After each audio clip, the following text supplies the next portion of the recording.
परमपिता परमात्मा पूर्ण ब्रह्म सारी सृष्टि के रचनहार कुल मालिक कबीर परमेश्वर जी की असीम रजा से आप सभी पुण्यात्माएं सत्संग सुनने के लिए उपस्थित हुए। धन्य है आपके माता पिता जिनसे जन्म हुआ।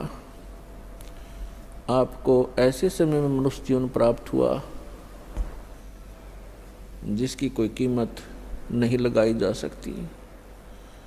वैसे तो सभी सद्ग्रंथों ने, सभी महापुरुष संतों ने मनुष्य जीवन को बहुमूल्य ही बताया है, लेकिन ये जो समय अब है कलयुग का, जो बिचली पीढ़ी बताई है परमात्मा ने, ये समय परमेश्वर ने ऐसा निर्धारित किया हुआ है कि प्रत्येक कलयुग में इसी समय में ये मोक्ष मार्ग खोला जाता है। और इस समय में आपका जन्म अब पूरे विश्व के जितने भी प्राणी हैं जिनको मानव शरीर प्राप्त है, धन्य भाग हैं उनके कि उनको मानव शरीर प्राप्त है। दुर्भाग्य उन प्राणियों का जिनको ये सच्चा नाम, सच्ची भक्ति और सच्चा ज्ञान, तत्व ज्ञान प्राप्त नहीं है। उसके लिए परमात्मा ने अपने सभी बच्चों के लिए ये प्रयत्न इस दास से करवा रखा है। रजा उस परमेश्वर की ही है,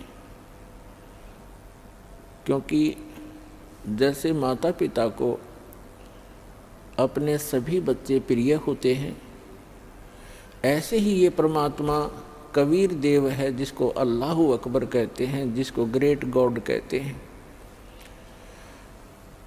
ये हम सभी का पिता है और यही हमारी माता है, क्योंकि इसके वचन से हम सभी आत्माओं की उत्पत्ति हुई है।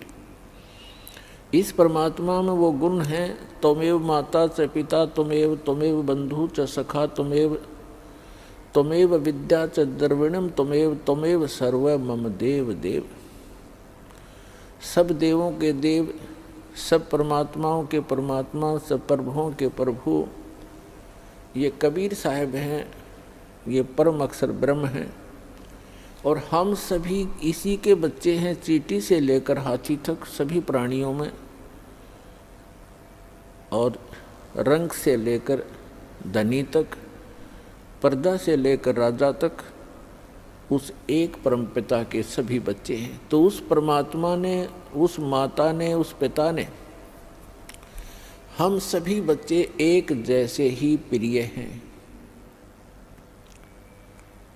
अपने कर्मों के कारण हम भले ही कोई कुत्ता, कोई गधा, कोई सूअर बना है, उनका भी दुख उस परमात्मा को है, क्योंकि परमात्मा चाहते हैं कि प्रत्येक प्राणी इस ज्ञान को स्वीकार करे, परमात्मा के दिए हुए इस विधान को समझे और ये सभी यहाँ से निकल जाएं। ये पृथ्वी एक कैद है, 21 ब्रह्मांड हैं वैसे तो इस काल के, जिनको हम जन्नत कहते हैं, स्वर्ग कहते हैं, जिसको हम हेवन कहते हैं। इस काल के 21 ब्रह्मांड का जो हेवन है, जन्नत है, स्वर्ग है, ये भी एक जेल है। 3 लोक और भवन चतुर्दश सब ही जम की जेल रे, इस काल की जेल में है। तो इस जेल से निकलने का सुअवसर अब प्राप्त है। और जो दास ये मार्ग भक्ति का आपको बता रहा है, ये गॉड गिवन है, कंप्लीट गॉड गिवन और कंप्लीट स्पिरिचुअल नॉलेज है। ये पूर्ण परमात्मा का दिया हुआ है, बताया हुआ है, और संपूर्ण अध्यात्म ज्ञान है। और ज्ञान सब ज्ञान री, कबीर ज्ञान सो ज्ञान, और जैसे गोला तोब का अब करता चले मैदान। तो पुण्यात्माओं, मानव शरीर बहुत ही अच्छी आत्माओं को, पुण्यकर्मी प्राणियों को प्राप्त होता है। हम अध्यात्म ज्ञान के अभाव से इस अनमोल मनुष्य जीवन को पशु पक्षियों जैसी क्रिया करके ही समाप्त कर जाते थे। और जो पुण्यात्माएं साधना करने की चेष्टा भी करते थे पूर्व जन्म की प्रेरणा से, उनको यथार्थ ज्ञान न होने से उन्होंने हजारों वर्षों तक साधनाएं की, तप किए, जप किए। उन्होंने वो साधनाएं शास्त्र विधि त्याग कर किसी लोक वेद के आधार से की, किसी की सुनी सुनाई की, जो श्रीमद् भगवत गीता अध्याय नंबर 16 के श्लोक 23 और 24 के विपरीत हैं, जिसमें कहा है कि शास्त्र विधि को त्याग कर जो मनमाना आचरण करते हैं उनको न तो कोई सुख होता है और न ही उनकी गति होती है और न ही उनको कोई सिद्धि प्राप्त होती है, अर्थात व्यर्थ, यूजलेस। तो अभी तक हम यूजलेस साधना करते रहे, अब यूजफुल साधना हमारी अब प्रारंभ हो रही है। धन्य हो आप पूरे विश्व के प्राणी जो मानव शरीर प्राप्त हैं, और उनसे भी धन्य है जिनको ये मार्ग स्वीकार हो गया, ये भक्ति विधि मिल गई। तो उन पुण्यात्माओं में से आप हैं जिनको इस दास से दीक्षा प्राप्त है। आज विश्व का मानव अन्य प्राणियों से भी दुखी है, पशु पक्षियों से भी दुखी है, क्योंकि हमारे पूर्व जन्म के जो पुण्य थे वो अक्षीण हो चुके हैं, क्योंकि हम चौथे युग में जन्मते जन्मते आ चुके हैं। अपने पुण्यों का अभाव कर लिया, अक्षीण कर लिया पुण्यों को, और हमारे पास अब केवल पाप शेष रह रहे हैं। जिस कारण से जैसे पाप और पुण्य ये दो पहलू हैं, पुण्य से सुख होता है, पाप से दुख होता है। हमने सुख की परिभाषा का पता नहीं, आपको हमको अभी तक पता नहीं था, तो हम इसको सुख मान रहे थे। जिसके पास एक बढ़िया कार हो, अच्छी कोठी हो, कोई फैक्ट्री हो, या कोई अच्छी पोस्ट प्राप्त हो, कोई पद बना हो उसका, डॉक्टर, इंजीनियर, IAS, IPS या जज, या कोई मंत्री, मुख्यमंत्री, प्रधानमंत्री बनकर बड़ी बड़ी गाड़ियों में चलता हो, तो हमने इस सुख की परिभाषा बस इतना ही ज्ञान था। ये सुख नहीं है, ये तो बाह्य दिखावा है। प्रत्येक प्राणी टेंशन लिए फिरता है, प्रत्येक प्राणी 99% व्यक्ति टेंशन से ग्रस्त हैं। तो हम इसको सुख मान रहे थे। सुख नाम की कोई वस्तु नहीं इसी किस ब्रह्मांड में। तो परमात्मा चाहते हैं कि आप यहाँ से निकलो, इस झूठे सुख को भूलो, इससे परिचित हो जिसको तुम सुख मान बैठे हो। कबीर साहब कहते हैं झूठे सुख को सुख कहे, ये मान रहा मनमोद, ये सकल चबीना काल का, कुछ मुख में कुछ गोद। यहाँ सब ये काल का आहार है। इस झूठे सुख को आप सुख मान बैठे हो, ये सुख नहीं है। आज आप जिसको सुख मानते हो उस व्यक्ति के पास सभी सुविधाएं उपलब्ध हैं। अच्छा मंत्री है, मुख्यमंत्री है, सब सुविधाएं हैं, पुत्र भी हैं, पुत्री भी हैं, आगे संतान भी ठीक है। तो इसको हमने सुख मान रखा है। और 1 मिनट में मृत्यु हो जाती है, 1 सेकंड के अंदर मृत्यु हो जाती है। फिर वो सुख कहाँ गया उसका? फिर कहीं गधा बनकर, कुत्ता बनकर गली में खड़ा होगा, खा के ये सुख। तो परमात्मा याद दिलाते हैं कि तन धर सुखिया कोई ना देखा, जो देखा सो दुखिया हो। उदय अस्त की बात करते हैं मन सबका, किया विवेका।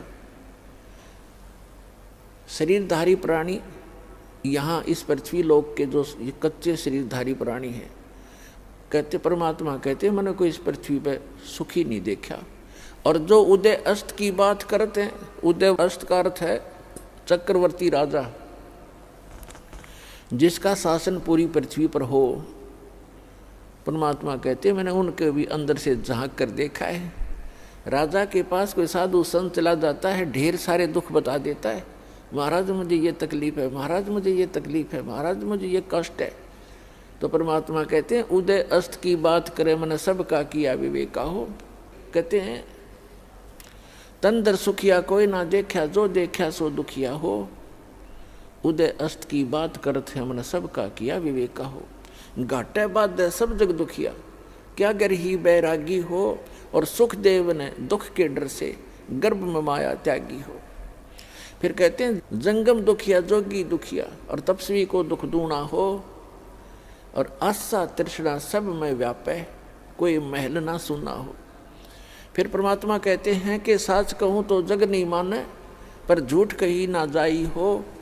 और ये ब्रह्मा विष्णु महेश्वर दुखिया, जिनने ये राह चलाई हो। फिर परमात्मा अंत करते हैं इस कहानी का, कहते हैं सुरपति दुखिया।